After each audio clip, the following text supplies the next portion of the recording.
पवनजाष्टकम् भवभयापहं भारतीपतिं भजकसौख्यदं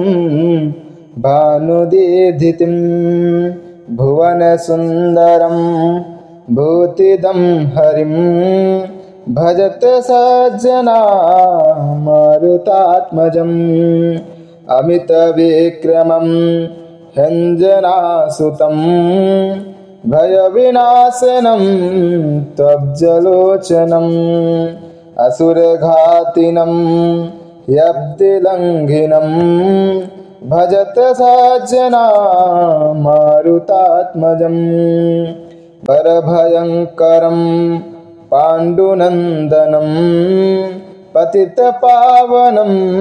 पापहारिणं परमसुन्दरं पङ्कजाननं भजत सज्जना मारुतात्मजम् कलिविनाशकं कौरवान्तकं कलुषसंहरं कामितप्रदं कुरुकुलोद्भवं कुम्भिणीपतिं भजत सज्जना मारुतात्मजं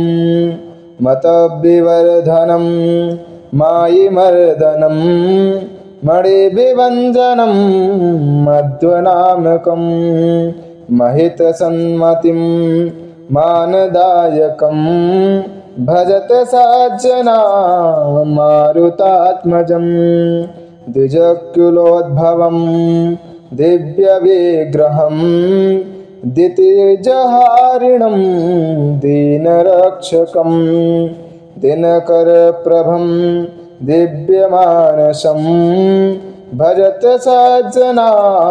मारुतात्मजम् कपिकुलोद्भवं केसरीसुतं भरतपङ्कजं भीमनामकं विभूतवन्दितं विप्रवंशजं भजत सज्जना मारुतात्मजं पठति या पुमान् पापनाशकं पवनजाष्टकं पुण्यवर्धनं परमसौख्यदं ज्ञानमुत्तमं भुवि सुनिर्मलं याति सम्पदम् इति श्री पवनजाष्टकं सम्पूर्णम्।